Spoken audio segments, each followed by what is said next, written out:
갑시다. 2차 방정식의 근과 계수의 관계는 개념은 되게 쉬워요. 외우는 게 중요한 거고 앞단원이랑 연결을 시키는 게 좀 중요하고 나중에 활용을 많이 하는 게 중요하고 이 단원 자체로는 굉장히 쉬워요. 근과 계수의 관계 2차 방정식에서 근이 있으면 계수 ax제곱의 a, bx의 b, c의 c 그냥 방정식의 계수들이니까 결국 방정식을 완성해 보세요. 계수를 구해봐. 근을 줄 테니 근을 가지고 계수를 찾아가는 그 관계식이 바로 근과 계수의 관계거든. 되게 쉬워. 그래서 배운 사람들이 이미 알 거야. 2차 방정식의 근과 계수의 관계 맨날 내 자주 하는 얘기 중에 하나가 맨날 쉽죠. 이거지 그지? 다 쉽대 그지? 이제 슬슬 신뢰도가 떨어질 텐데 다음 시간 이번 주 토요일이지. 내일 모레 토요일부터 하는 내용이 어려워요. 거기부터는 어려워요. 내가 어렵다고 하면은 진짜 어려운 거야. 그래서 이제 그쪽 부분이 좀 많이 중요해서 거기서부터 속도를 좀 천천히 하려고 그랬는데 지금 이미 속도가 좀 느려져 있어가지고 어쨌든 또 최대한 해보자. 그래서 2차 방정식의 근과 계수의 관계는 근을 줄 테니 계수를 찾아봐. 그러면 계수를 알 수 있는 ax제곱 플러스 bx 플러스 c는요.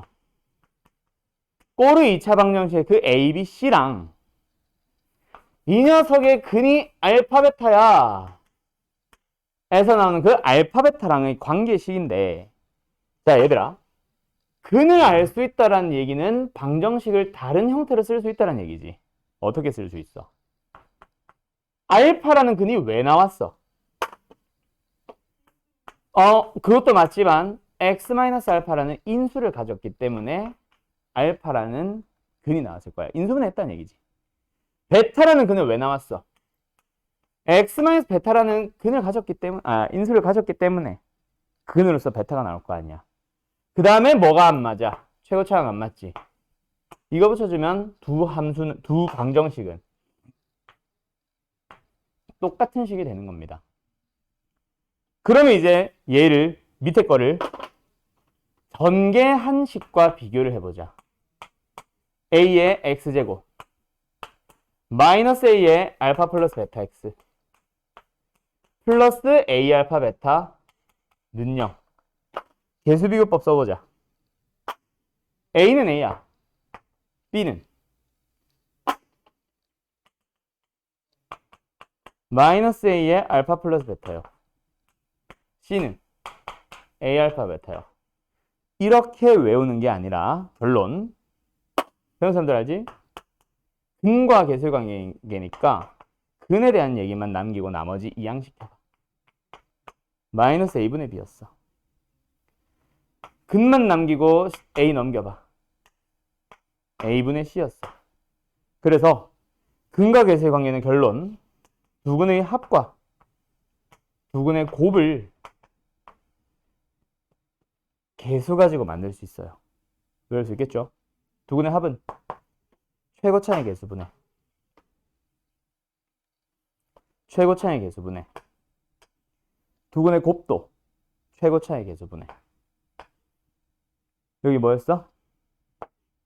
1차항의 계수고 상수항이 들어갔어. 근데 여기다가 뭐 붙였었어 아까? 부호 반대. 외울 수 있겠죠? 두 근의 합은 최고차의 계수분의 1차의 계수의 부호 반대. 두 근의 곱은 최고차의 계수분의 상수항. 근데 만약에 최고차의 계수가 1이라면 그냥 1차의 계수 부호 반대 상수항이라고만 보시면 됩니다. 알았죠? 그러면 바로 가장 기본 문제 어디 있어? 자, 예를 들어서 요거 135번. 너무 쉽다. 확인 체크 139번 풀어보세요. 자, 봅시다. 이거 뭐 하는 건지 알겠어요? 자, 이 문제는 처음에 내가 뭐라 그랬어? 요 내용 자체는 되게 쉬워. 이걸 가지고 활용을 한다 그랬고 앞단원이랑 연계를 잘해야 된다라고 했는데 바로 여기 보여? 1, 2, 3, 4, 5번 보기를 보니까 뭘 원하는 문제인 것 같아? 곱셈공식 변형 말고. 곱셈공식 변형 말고래. 근각계수관계 말고. 곱셈공식을 원하는 문제죠. 내가 답을 말해버렸지? 곱셈공식 또는 곱셈공식의 변형을 원하는 문제죠. 1번 분명히 합과 곱에 대한 얘기로 풀 수 있는 녀석이고 2번 곱셈공식의 변형에서 비슷한 거 만났던 문제고 3번 전개를 하면 알파 마이너스 베타, 알파 플러스 베타와 알파 곱하기 베타로만 표현이 가능한 녀석이고 4번 통분을 해주면 알파 베타 마이너스 알파 플러스 베타 플러스 1분의 베타 제곱에 플러스 알파 제곱에 마이너스 알파 플러스 베타. 요거 한 번만 곱셈공식의 변형 더 써주면 알파 플러스 베타와 알파 곱하기 베타로 표현이 가능하고요. 그 다음 마지막 5번 통분을 해주면 알파 제곱 베타 제곱 분의 알파 3승 플러스 베타 3승. 그래서 역시 곱셈공식의 변형 이용하면 분자 정리할 수 있습니다. 그래서 전부 다 알파 플러스 베타와 알파 곱하기 베타를 구해오세요라는 얘기였고 답은 생략할게요.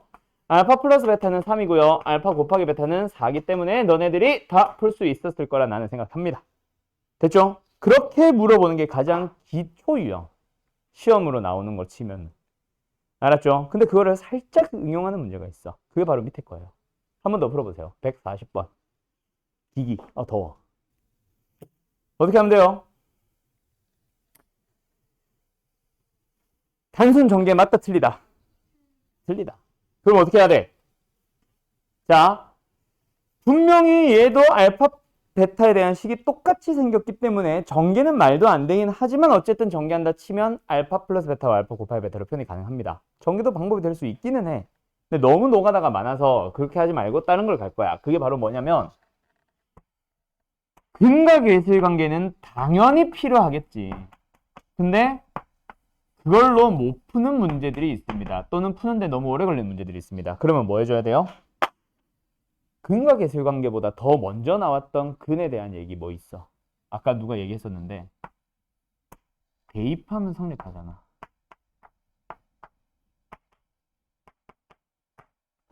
그죠? 그래서 이런 리액션 너무 오랜만인 것 같아. 되게 조그만 거 하나 했는데 호 이런 거 해주는 거. 얘는 뭐예요? 알파만 남기고 마이너스만 남겨봐. 3알파 어디 갔어? 넘어간 거지. 마이너스 1 어디 갔어? 넘어간 거죠. 베타도 똑같이 생겼을 거예요. 그러면 결국 이 주어진 식은 내가 구하고자 하는 식은 뭘 구하라는 얘기였던 거야? 마이너스 3알파 플러스 1과 마이너스 3베타 플러스 1로 편이 바뀌었고 이제 전개해버리면 근각예수의 관계 간단히 이용합니다. 맞죠? 끝났죠? 끝. 됐니? 다음 넘어가도 돼요? 네. 왜 안 넘어가 이거는?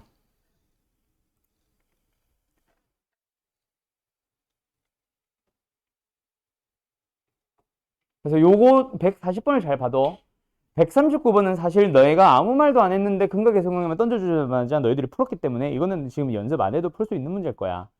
그래서 학교 시험에는 보면 140번 같은 문제를 많이 만납니다. 근이라서 대입하면 성립합니다. 알았죠? 대입해서 얻은 식을 변형하는 문제들도 있습니다. 라는 얘기고 그 다음에 이번에는 요걸로 갈게요. 자, 이번에는 필수예제 10번으로 가볼 건데 이거 끝 아니냐? 하나, 둘, 뭐 많네? 왜 이렇게 많아?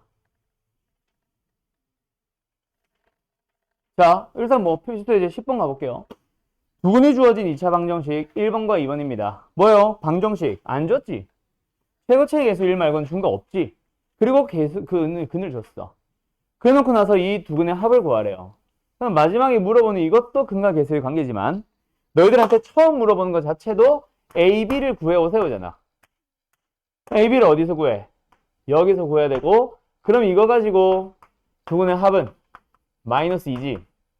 두 근의 곱은 마이너스 8이지. 그럼 이거 가지고 방정식 만들 수 있겠어? 최고차의 계수는 1이기 때문에 합을 부호를 반대로 해주기만 하면은 바로 이게 나와버리고 곱을 부호 그대로 써버리면 이게 나오면서, 즉 식은 쓸 필요 없었지. A가 2고 B는 마이너스 8이에요 라는 얘기야. 되니? 그러고 나서 이제 이걸 가지고 2번을 풀러갑니다. 되니? 네. 2번은 어떻게 풀면 돼? 얘도 똑같아. 결국 방정식 몰라. 두근 알파 베타? 이것도 이상해. 어쨌든 두근의 합은, 두근의 곱은 이거란 얘기죠. 그러고 나서 또 AB를 이용하는 이상한 방정식을 또 주고 또 두근을 줬어. 이번에도 두근의 합이야. 이번에도 두근의 곱이고. 그게 개수. A 플러스 1. 부호 반대한 거. 얘는 부호 그대로. 그럼 이제 너희들은 미지수 알파 베타 AB 식 4개 연립하면 됩니다. 그때 어떻게 연립할래? 그냥 이거를 대입하면 되지 뭐. 그래서 요 식은 좌변은 뭐가 됐어? A 플러스 B가 A 플러스 1이다. 그래서 B는 1이다. 얘는 A 곱하기 B가 2다. 따라서 A는 2다. 됐나요? 끝. 여기까지. 됐지? 자, 밑에 문제 풀어보세요. 141번 2번. 자, 141번입니다. 2차 방정식에 대해서 두근이 블라블라블라라고 주어졌을 때 또 다른 방정식의 두근의 곱을 물어봅니다. 이거는 이 문제의 형태 자체 잘 봐도 결국 합과 곱이고요. 곱입니다. 근각계수관계 두 번 쓰는 거죠. 자, 여기서 근각계수관계 두근의 합 갑시다.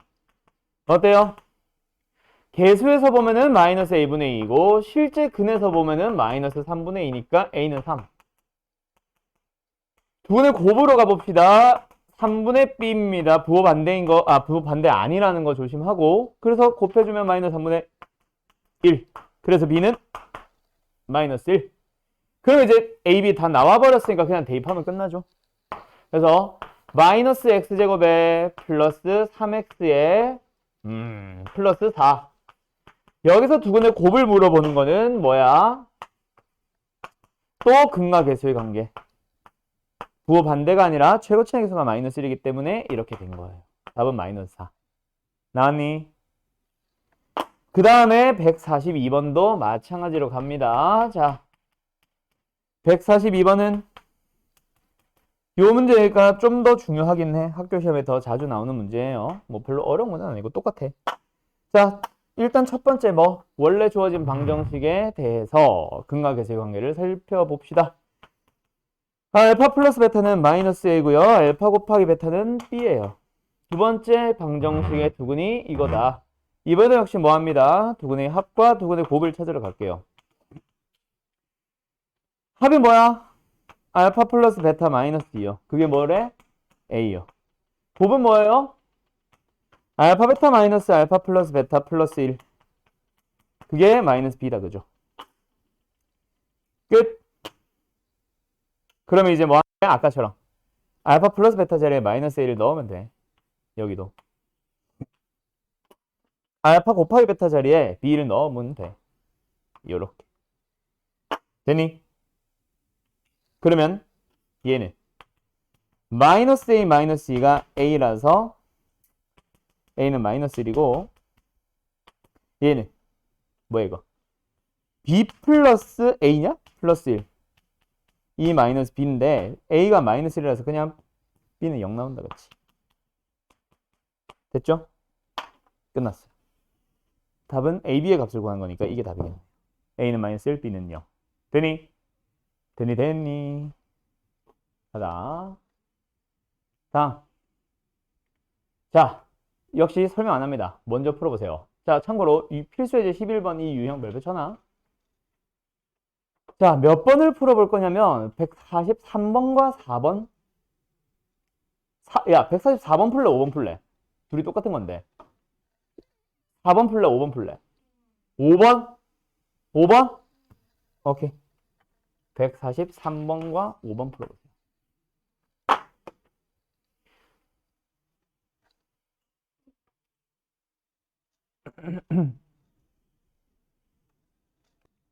자, 5번부터 갈게요.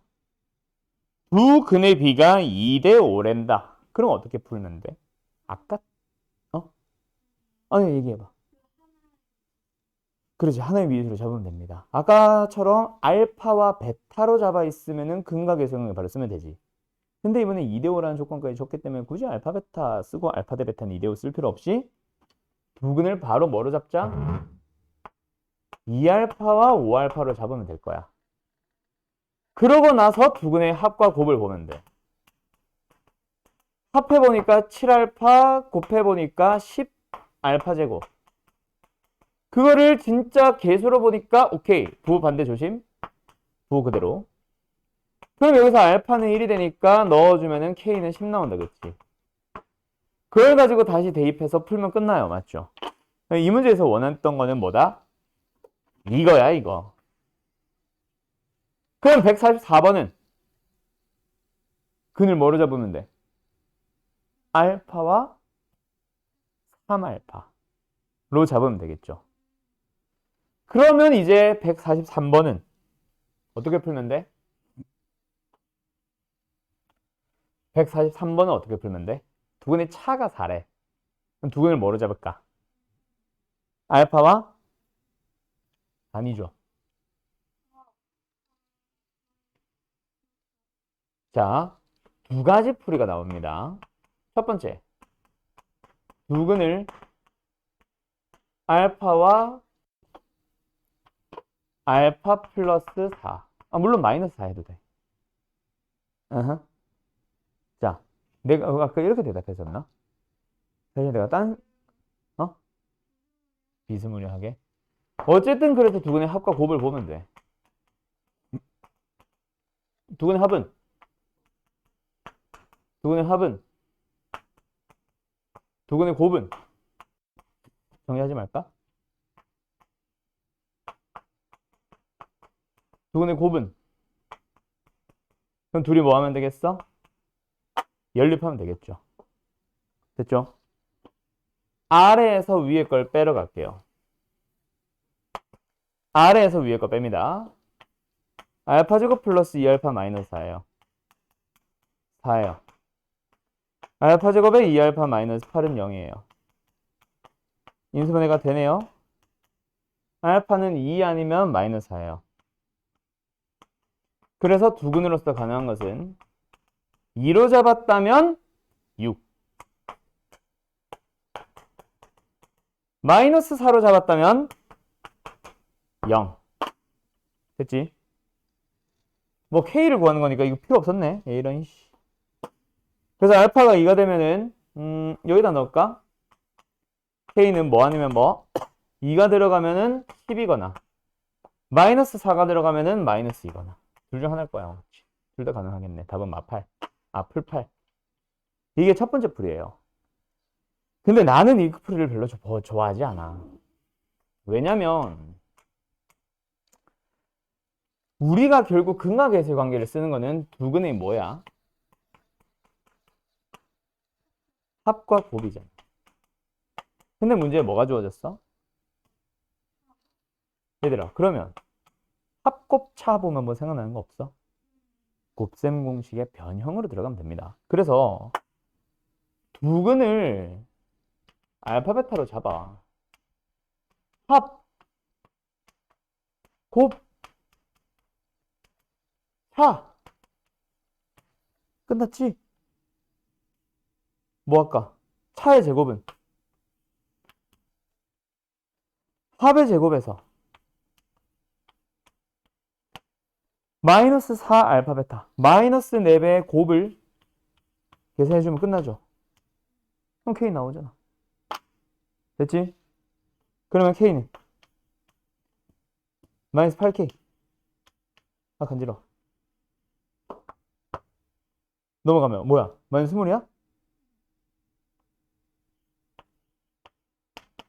여기 답 내면 되지. 선생님 인수면 안 되는데요. 아이.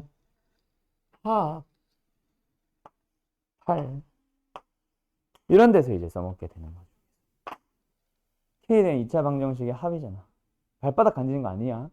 발목이 가려운 거야. 됐죠? 오케이? 끝. 요렇게 푸는 겁니다. 나는 이걸 좋아해요. 합, 곱, 차. 곱셈공식의 변형. 알았지? 자, 요거 뭐 알아서 하시고요, 숙제로. 그 다음에 이제 마지막. 자, 148번, 149번 쪽 갈 건데, 요번에도 너희가 먼저 풀어봐. 요거까지는 너희들한테 먼저 풀라고 할 거예요. 풀어보세요. 148번, 149번. 다음 2차 방정, 2차식을 복소수의 범위에서 인수분해 하세요. 이거 전에 기억나?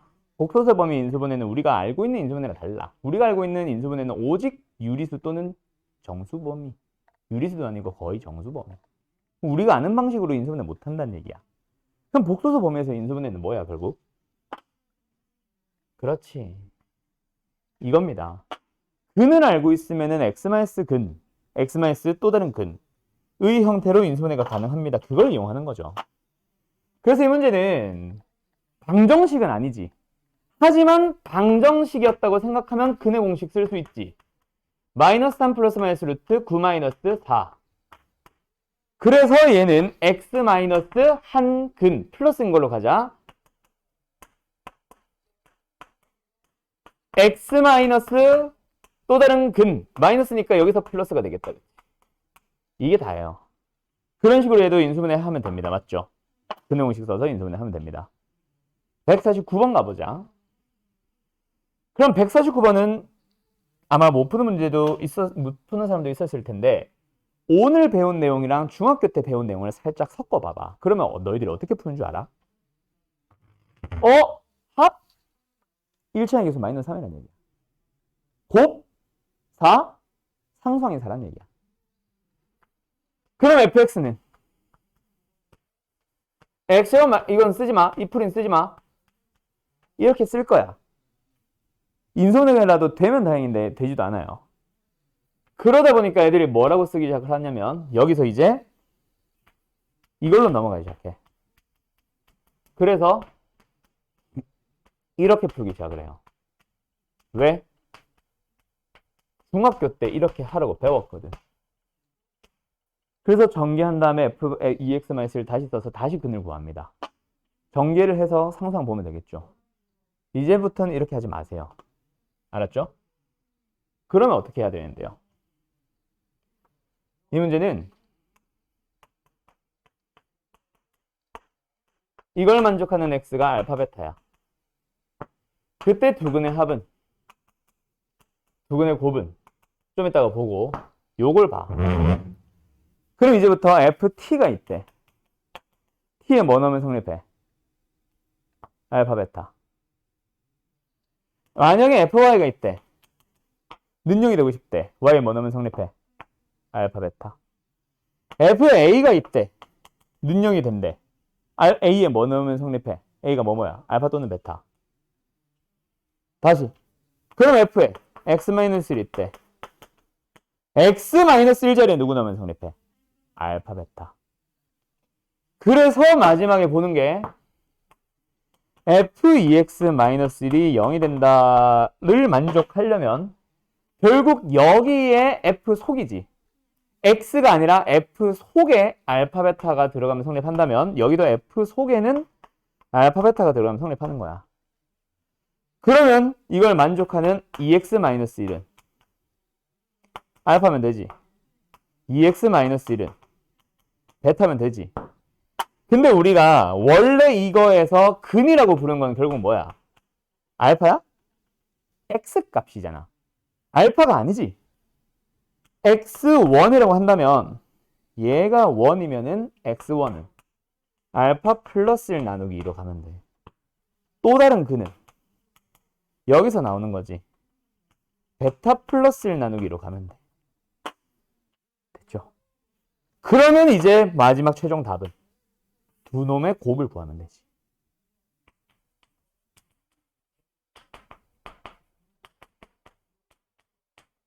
됐죠? 안 보고 잘 쓰지. 뭐야? 답은 2. 알았죠? 예. 면노가 또 이상하게 클릭돼. 됐죠? 자, 그 다음에 100 여기로 갈 건데 필수의 19번으로 갈 건데 잠깐 쉬었다 하자. 너무 자, 보자. 그래서 이번에 하고 싶은 내용은 뭐냐면 근각의 세관계랑 유사한 내용입니다. 근데 이름이 좀 이상해. 익숙하기도 하고. 혈내근입니다. 혈내 어디서 들어봤어? 혈내복소수. 혈내복소수의 이름이 우리가 혈내라고 부르는 이유가 뭐지? 우리가 혈내라고 이름을 부르는 이유는 한 쌍, 합과 곱. 맞죠? 자, 그러면 합이 뭐니까? 아니, 그러니까 혈내복소수의 합이 뭐냐? 곱은 실수. 합과 곱이 모두 다 실수가 되도록 하는 게 목적이지. 그럼 만약에 2차 방정식에서 두 근을 알파, 베타 뭐 굳이 잡진 않을게. 여기서 만약에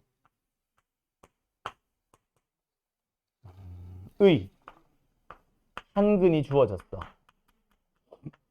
만약에 허근이라면 P 플러스 QI라면 잠깐만 P 플러스 QI라고 할까? 허근이라고 할까?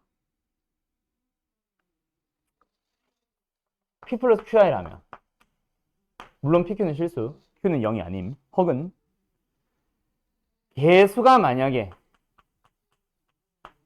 실수라는 얘기가 있다면 그때는 어떻게 하자? 개수가 실수라는 얘기는 A도 실수, B도 실수. A와 B 실수로 만든 A분의 B는 실수. A분의 B를 부호 반대로 한 마이너스 A분의 B도 실수. 합이 실수. 맞죠? 개수가 만약에 A분의 C, A와 C가 실수. A분의 C도 실수. 곱이 실수. 그럼 뭐야? 합곱이 실수란 얘기니까 다른 근은 합과 곱이 실수가 되도록 하는 또 다른 근. 혈내근을 가져야 됩니다. 이 얘기야. 자, 여기서 중요한 거 포인트 어디다? 한 근이 허근이라고 등장하면 혈내근을 갖는다가 아니라 개수가 실수인지를 확인을 하세요. 거기가 포인트입니다. 그러니까 애들이 눈이 뒤집어져. 한 근에 허근을 빵 주자마자 바로 아싸 혈내근 해서 틀려요. 내가 그렇게 틀렸어요. 학생 때. 아무도 안 알려줬거든. 개수 확인을 하고. 아니, 강조는 안 했거든. 안 알려준 건 아니고. 근데 만약에 개수가 실수라는 얘기가 없어. 그러면 어떻게 해야 돼? 혈내근 쓰면 된다, 안 된다? 그러면 어떻게 해야 돼? 허근이라는 게 포인트가 아니라 근이 주어졌다라는 게 포인트야. 근이 주어지면 뭐하니? 그렇지. 이렇게 푸는 겁니다. 학교 시험에는 이것도 나와요. 근데 문제집에는 이거 나와 안 나와? 왜? 우리는 문제집은 연습을 시키고 싶은 거고 그거는 바로 혈내근을 연습시키고 싶은 거야. 그러다 보니까 항상 개수가 실수라는 말을 줘요. 근데 우리는 안 보게 되지. 왜? 항상 나오니까. 문제집은 그렇지. 그러다 보니 학교 시험에서 실수를 합니다. 자, 밑에 거 바로 풀어봅시다. 몇 번? 151번, 2번 풀어보세요. 어떻게 하는지 알겠죠? 자, 풀이에는 지장이 없지만 시선의 문제를 한 번 더 보자. 자, 2차 방정식이 주어졌어요. 한 근을 보아하니 허근이네요. B는 실수라는 얘기 있는 거 보니까 실수 부분, 허수 부분. 허근이다, 그지? 그러면 어떻게 풀어야 돼? 아니죠. 틀렸다는 얘기가 아니라 내가 어디에 주안점을 두자? 너희들이 이 문제를 푸는 시선을 봐봐. 허근을 딱 보자마자 혈내근을 쓰면 안 된다고 내가 아까 얘기했지. 그것보다 중요한 게 바로 개수가 실수인지를 확인을 한 다음에 그 다음에 허근으로 가야지. 즉 너희들의 시선은 허근을 보고 개수 확인하고 물론 실수 확인, 실수인지 확인. 그러고 다른 근으로 와야 돼. 이게 굉장히 중요합니다. 알았죠? 이거는 내가 제발 부탁하는 것 중 하나예요. 그래서 거의 기본 공식처럼 기억하자. 자, 2차 방정식이 주어졌어. 한 허근이 주어졌어. 허근이다. 그럼 뭐 하자? 개수 확인하자. 알았죠? 허근이 주어졌다. 뭐 하자고? 개수 확인. 알았음? 그래서 개수가 실수인지 확인한 다음에 실수라면 그때 켤레근을 쓰고 그 다음에는 이제 두 근의 합곱으로 보면 돼. 결국 켤레근은 근과 개수의 관계랑 관련된 거야. 합은 2b. 곱은 b제곱 플러스 3. 됐죠? 그래서 얘가 6이, 마이너스 6이고 얘가 a가 되는 거야. 그래서 여기서 b가 마이너스 3이라는 걸 찾았으면 여기서 12, a는 10이 나오겠네. 답은 9겠죠. 알았죠? 요렇게 와야 됩니다. 됐음? 그러면 이제 152번도 비슷하지? 계산은 이번에는 짧게 끝낼게. 한 근이 주어졌어. 뭐가 주어졌어? 어떤 근이 주어졌어? 1 플러스 1분의 1. 즉 무슨 근? 허근. 그러면 뭐 하자? 그렇지. 개수 확인하러 가자. 개수 5, A, B, A, B가 어디 갔어? 아, 있다. 실수란 얘기를 보고 나서 다른 근으로 가야 되는데 그때 한 근이 실수분, 허수분 꼴이 아니지. 그럼 뭐부터 하고 가자? 이 근을, 주어진 근을 실수화해서 실수 부분, 허수 부분으로 쪼개고 가자. 분모는 1 플러스 4고요. 분자는 1 마이너스 2i입니다. 한 번 더 정리하면 5분의 1 마이너스 5분의 2i예요. 그러면 여기는 뭐가 되죠? 다른 근. 뭐지? 5분의 1 플러스 5분의 2i. 그러고 나서 둘이 가지고 뭐 하자? 합과 곱 보러 가는 거야. 알았죠? 얼마야? 이거지. 그러면 합과 곱을 아니까 방정식 만들 수 있음 없음? 있죠? 최고차항에서 5 땡큐네. A는 마이너스 2. 그 반대. 맞죠? 그 다음에 상수항은 그래서 A가 마이너스 2고 B는 1인 거야. 됐지? 됐죠? 아니면 굳이 A, B를 찾는 거지 방정식을 완성하는 게 목적은 아니니까 이렇게 해도 되지. 마이너스 5분의 2, 5분의 B. 그래서 B는 1, 그래서 A는 마이너스, 이거 뭐야? A는 마이너스 2. 이렇게 해도 되고. 알았죠? 예. 다음. 자, 아직 넘어가는 건 아니에요. 혈액은 이게 단가? 아니에요. 하나가 더 있어요. 뭐냐면 똑같은 내용이야. 근데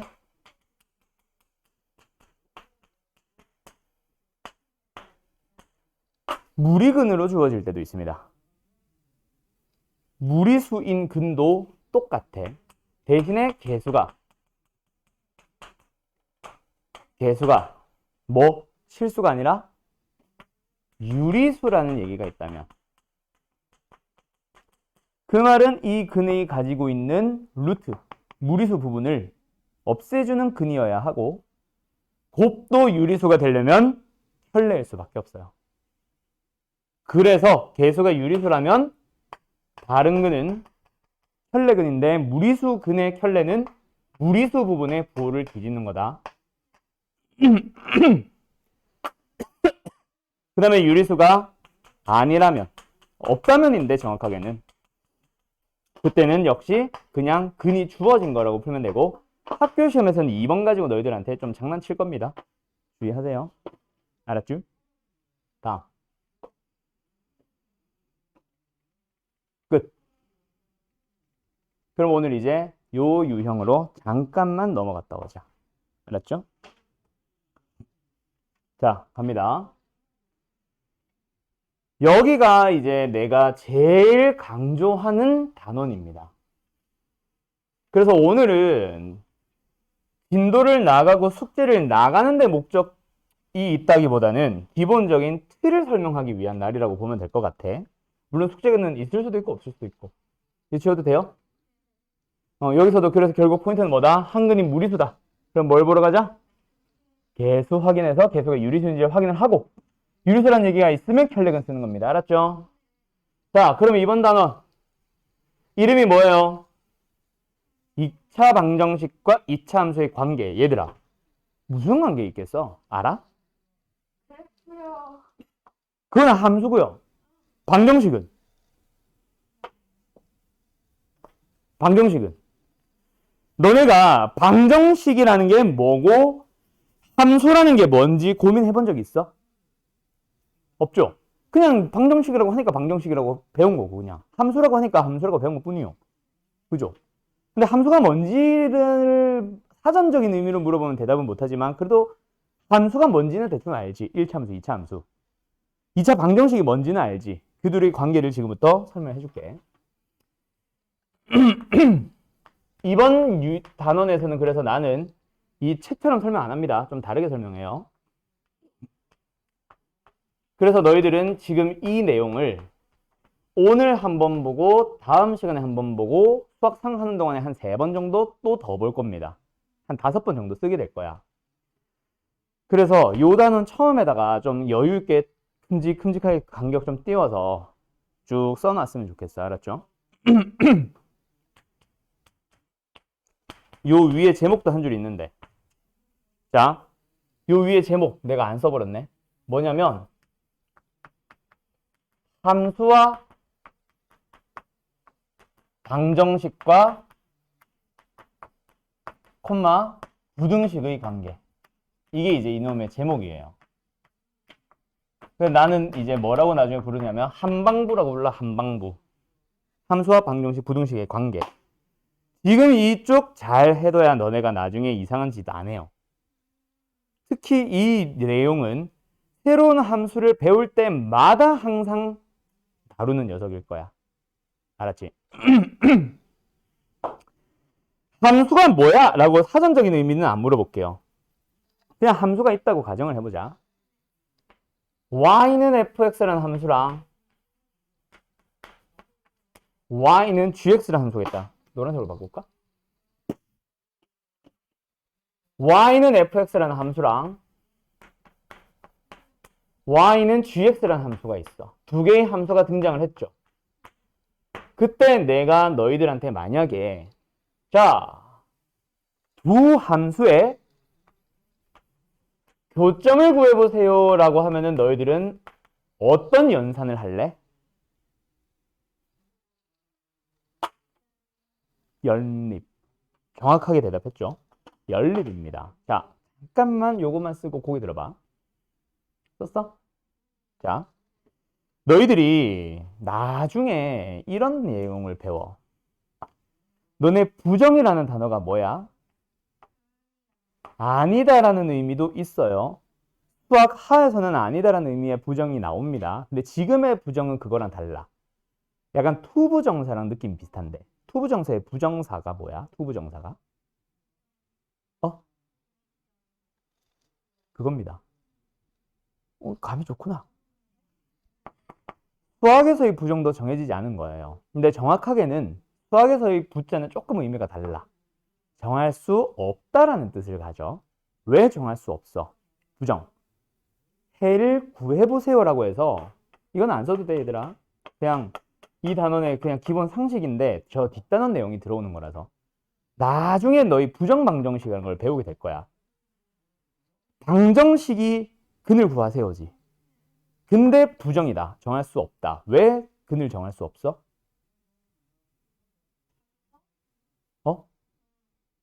왜 근을 누구예요? 라고 얘기를 할 수 없다. 왜 그럴까? 근이 2면 2고 3이면 3이고 개수가 주어지면 구할 수 있는 게 방정식이잖아. 근데 정할 수 없대. 개수가 주어졌는데도. 왜? 근이 한두 개가 아니라서. 개수는 누굽니다? 그는 누구입니다 라고 얘기할 수 없는 상태. 즉 불능이랑 좀 구분을 해야 되는데, 불능은 뭐야? 무슨 의미겠어? 가능하지 않다. 왜? 해를 구해봐. 불가능합니다. 왜요? 없어서. 해가 없는 방정식은 앞으로 불능인 방정식으로 부를 건데, 해가 무수히 많은 방정식은 부정방정식이라고 하게 돼. 그 연립방정식 다면서 배우게 되거든. 부정방정식의 해가 왜 많으냐면 문자가 하나가 아니라서 그래. 문자가 하나면 사실 2차식이라고 하더라도 근의 공식을 써보면은 3개, 아니 2개. 맞지? 3차면 3개, 4차면 4개. 근데 다항 방정식인데도 근을 무수히 많이 갖는데 왜? 문자가 2개라서 x에 1 넣고 y에 1 넣어도 성립, x에 2 넣고 y에 마이너스 1 넣어도 성립, x에 3 넣고 y에 마이너스 3 넣어도 성립, 점점점점 겁나 많아요. 그래서 식 하나만 주고 문자 2개 주면 그걸 부정방정식이라고 불러. 해가 무수히 많거든. 그러면 요거 y만 남기고 잠깐 넘겨봐봐. 뭐야? 다른 이름. 어떤 함수? 1차 함수. 즉 함수랑 부정방정식은 비슷한 녀석이에요. 함수는 부정방정식의 한 종류야. 우리가 함수 하는 것들이 다 부정방정식이에요. 그럼 함수에서 좌표 평면에 나타낸 그래프는 도대체 의미가 뭔데요? 넣으면은 이 위에 있는 점의 좌표 넣으면 성립하도록 하는 거. 이 점의 좌표가 들어가면 성립하도록 하는 점들. 그 점들을 무수히 많이 뚝뚝뚝뚝뚝뚝뚝뚝 있는 놈들을 쭉 연결해서 만든 걸 우리는 함수의 그래프라고 부르잖아. 즉 부정방정식의 해를 눈에 보이게 연속적인 선으로 연결해 놓은 게 그래프야. 자, 그럼 다시. 부정방정식은 정확하게 얘기하면 함수보다 좀 더 범위가 넓어. 어쨌든 모든 함수는 다 부정방정식이 돼. 알았죠? 그리고 함수의 그래프는 부정방정식의 해들을 얘기를 하는 거예요. 근들을 얘기를 하는 겁니다.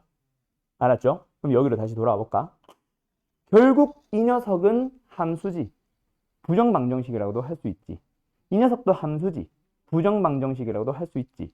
2개의 부정방정식을 가지고 교점을 찾으세요라는 얘기는 함수 위에 있는 점들, 즉 부정방정식의 해들이 만나는 점, 겹치는 해를 찾아주세요니까 뭐야?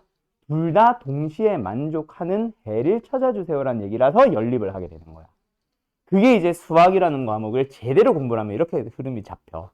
왜 함수에서 교점을 구하라고 했는데 연립을 하는지 알겠어? 이건 이제 저 뒷단원 내용까지 섞어서 얘기하면 이렇게 설명할 수 있는 거고, 뭐 그렇게까지 몰라도 되고, 두 함수의 교점을 찾아주세요. 그럼 뭐 해주세요? 그렇지. 연립을 하게 됩니다. 그때 연립해야 되는 형태가 y는이고 y는이니까 우리 어떻게 하니? 둘이 뺍니다 라고 할 수도 있고, 얘가 y고 얘가 y니까 결국 y가 같아지는 게 교점이지. 같다라고 두는 것도 연립이죠. 그게 이제 등치법. 빼는 거는 가감법. 어쨌든 연립을 하니까 뭐가 만들어져? fx는 gx라는 방정식이 만들어지는 거야. x라는 문자에 대한 방정식.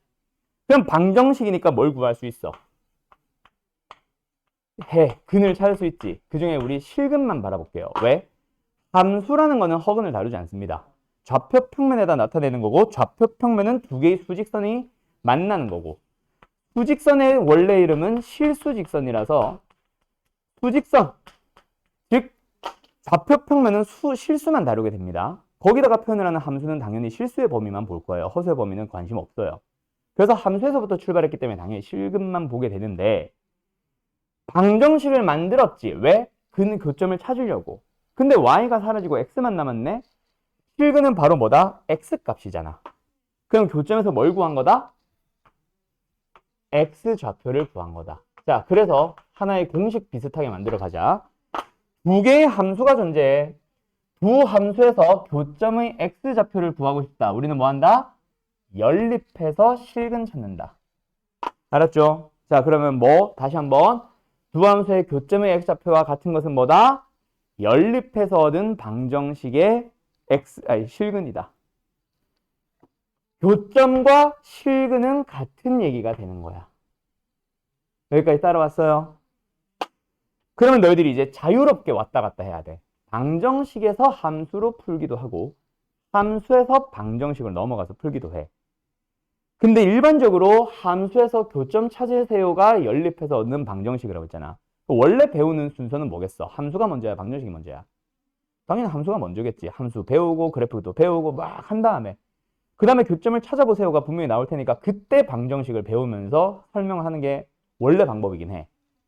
1차도 그렇게 하고 3차, 4차도 그렇게 하고 나중에 지수함수, 로그함수 나와도 지수 방정식, 부등식은 함수 뒤에 나옵니다. 오케이? 로그도 마찬가지고. 그리고 저기 혹시 이과 가는 사람들 미적분으로 가면은 초월함수라고 나오는데 초월함수도 똑같아. 그걸 가지고 방정식을 풀기 위해서 함수를 먼저 배워야만 해요.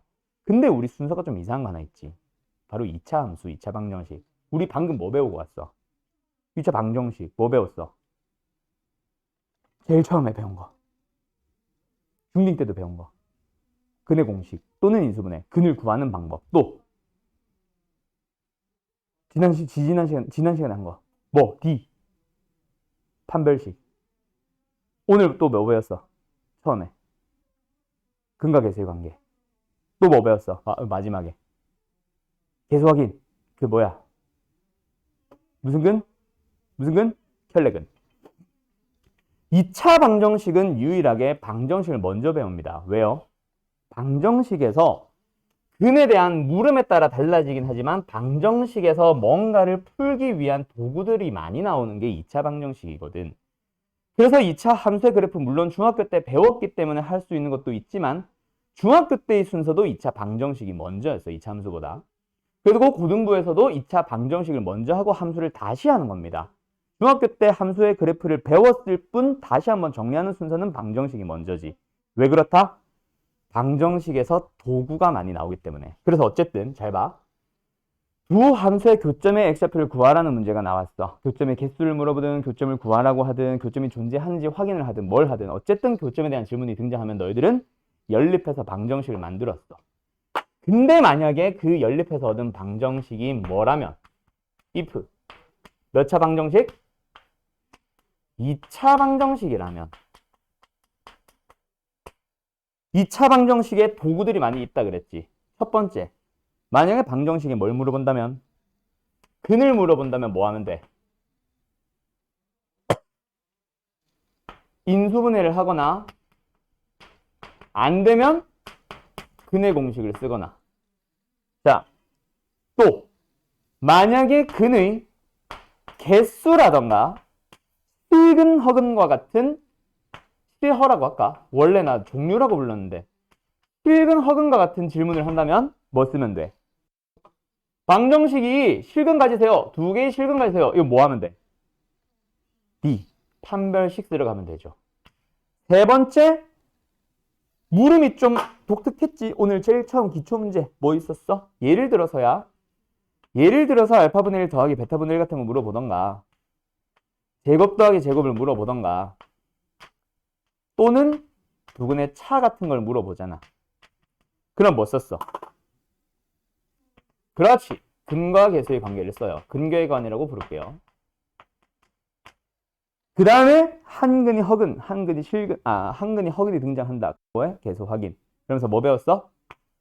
켤레근 내용 하나 더 배웠지. 근데 켤레근은 사실 따로 있다기보다는 그냥 근과 계수의 관계의 한 종류 중에 하나, 한 유형 중에 하나인데 그냥 워낙 독특한 거라서 그냥 따로 쓰긴 쓸게요. 내가 도구라고.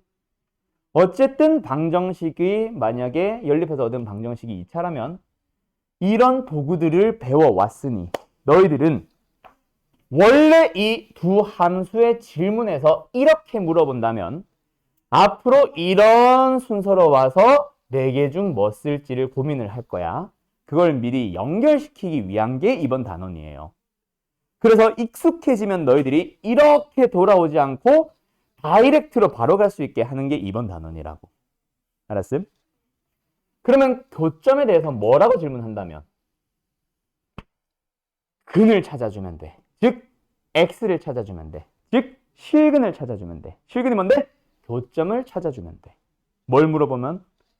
교점을 물어보면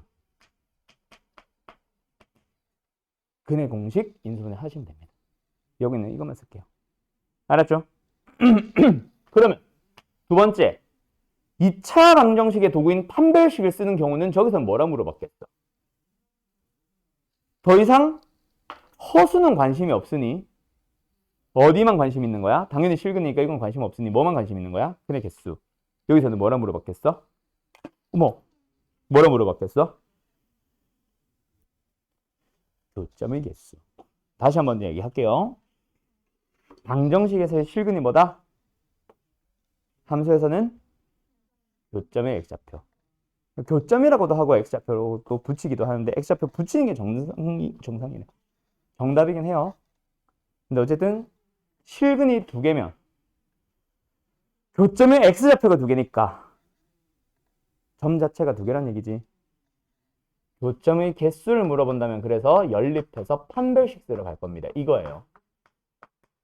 세 번째 거는 잠깐 패스. 네 번째 거 켈레그는 딱히 별다른 건 없어요. 이거는 흰색으로 쓸까? 한 교점의 x좌표가 뭐로 주어진다면 켈레근 쓸래?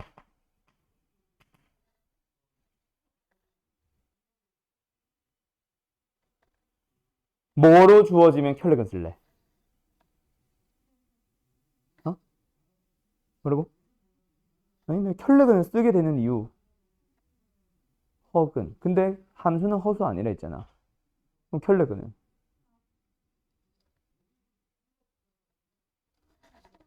뭔 소리야. 허수 범위 아니라니까. 더 이상 허수는 관심 없어. 그럼 켈레근에서 허수 말고 또 있었잖아. 무리수. 그래서 교점의 x좌표가 예를 들어서 p 플러스 q루트 m꼴 나오면서 개수가 실수가 되기 위한 정보를 준다면 그때는 켈레근을 쓰러 가는 거예요. 알았죠? 알았죠? 그럼 이제 마지막 세 번째 거 내가 비워놨지. 얘는 뭐게? 도대체 언제 근각계수의 관계를 쓰러 갈까? 실제로 물어보는 문제는 많아. 제일 대표적인 건 이거야. 교점의 x좌표를 알파와 베타라고 할 때, 두 교점의 x좌표를 알파와 베타라고 할 때 알파분의 1 더하기 베타분의 1을 구하시오 하면 이건 당연히 이거지. 근데 그건 너무 쉽잖아. 그건 너무 대놓고 주는 거니까 그거 말고 좀 독특한 게 하나가 있어. 그게 바로 뭐냐면 두 교점이 등장할 건데 사이의 거리를 물어본다면 그때는 얘를 구하러 가는 거라고 생각을 해두세요. 알았죠? 오케이? 그럼 끝이야. 이번 단어의 목적은 이거예요. 이거 하나로 얘네들이 설명하는 모든 것 다 설명 가능하고요. 수학 하에서도 쓰고 수학 1에서도 쓰고 수투에서도 쓰고 미적분에서도 써요. 나는 계속 이거로만 설명합니다. 2차라서 독특한 거는 이번 단어에서만 성립한 거고 이거 자체는 매 모든 단어마다 다 나오는 거거든. 알았지? 그래서 이렇게도 접근을 하는 거야. 만약에 문제에서 함수라고 물어봤다면 교점에 대한 질문을 했다면 그게 개수든 교점을 구하든 교점에 대한 뭐야 이거 거리를 물어보든 뭘 물어본다면 연립해서 방정식을 풀면 돼. 알았죠? 또 만약에 문제가 주어졌어. 2차 방정식 문제가. 그러면 그냥 이거 쓰면 되잖아, 도구들. 근데 문제에 따라서 딱 한두 개밖에 없어. 근데 나는 이제 큰 틀만 설명하는 거니까 방정식에 대한 질문이야, 문제가. 문제에 방정식이 나와 있어. 아까는 문제 함수의 교점에 대한 게 나온다 그랬고 이번에는 또 다른 문제. 문제에서 방정식이 나와. 근데 2차야. 근데 도구를 사용하지 못하는 문제도 있어. 이젠 나와요, 곧. 부등식 배우고 나면 제대로 나올 거야. 분명히 못 쓰는 경우가 있을 거야. 언제 못 쓰지? 그거는 내가 설명해 줄게, 나중에. 이거 들어갈 때. 그때는 뭐 해야 돼? 2차 방정식 풀 수 있다, 없다? 2차 방정식을 풀기 위한 도구는 딱 네 가지밖에 없고 네 가지 벗어나면 못 풀어요. 근데 방정식 문제에서 도구를 써도 못 푸는 문제가 하나가 딱 나올 거야. 그러면 뭐 해야 돼? 방정식 상태로 풀 수 없지. 그러면 뭐 하러 갑니다? 다시 함수에 대한 얘기로 돌아가야 돼요.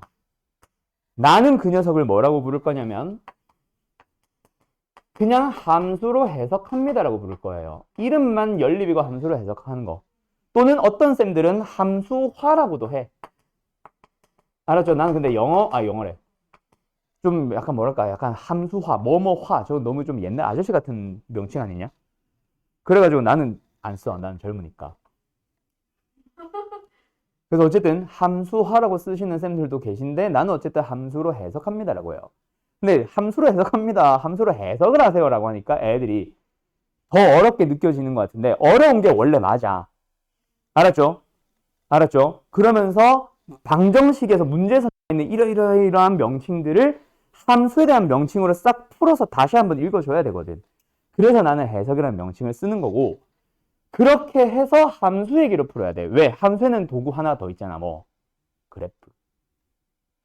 도저히 못 쓰겠으면 그래프 그림으로 눈으로라도 확인할 수 있는 도구가 하나 더 있거든. 그 그래프로 확인을 하러 가는 거야. 그래서 함수로 해석하러 간다는 얘기는 그래프로 바꿔서 그려서 풀어보자. 눈으로 풀어보자라는 얘기고 그냥 함수로 해석한다는 것 자체만 설명하고 오늘 마칠게요. 다음 시간에 문제 풀이 보여줄 거야. 여기 있어. 얘를 1로 돌려야 돼. 이거는 내가 미리 써놨지만 문제는 이거밖에 없어. 이걸로 쟤 만들려면 여기다 뭐 해주면 돼. 좌변도 그냥 y 쓰고 우변도 y를 써서 이거 가지고 함수, 이거 가지고 함수라고 읽으면 돼. 그냥 이거 안 해도 돼. 좌변 fx 있잖아. 그러니까 어떤 함수? y는 fx랑 우변은 뭐 있어? gx. y는 gx랑 함수를 보자 이거지. 2x의 제곱에 마이너스 3x는 mx 플러스 n이 있어. 그럼 어떤 함수랑 어떤 함수야 지금? y는 2x제곱 마이너스 3x라는 이차함수랑 y는 mx 플러스 n이라는 직선을 보고 있는 거지 뭐. 알았죠? 알았죠? 그럼 이항하면 2차 방정식이 되는 것 뿐이고 이대로 두고 함수로 만들면 그거는 함수로 해석하는 것 뿐이고. 알았죠? 그래서 요 과정을 다음 시간에 쫙 설명할 겁니다. 어느 과정? 이번 단원의 목적은 이걸 보고 바로 여기로 넘어오는 연습해 두는 거. 알았죠? 대충 틀이 뭔지 알겠어? 재밌을 것 같지 않니? 다음 시간? 오케이, 좋아. 그래서 이제 어쨌든 요게 이제 함수와 방정식, 부등식의 관계의 필기인데 나중에 저기 부등식이 끝나고 나면 부등식이 된다. 부등식 끝나고 나면 맞아. 부등식이 끝나고 나면 요거랑 요거 연결고리도 만들 텐데 여기서 올라가는 거는 그때 나옵니다. 그 전까지는 이건 올라가는 경우는 없어요. 가끔씩 있긴 하겠지만 그래봐야 쉬운 거고. 알았지? 그래서 요걸로 넘어갈 때 그때 살이 좀 더 붙는 게 몇 개가 있을 거고 그거 말고는 필기 요게 답니다. 이거는 잘 기억해 두세요. 미적분 고3 때까지 계속 써먹을 거예요. 알았죠? 네, 여기까지 할게요.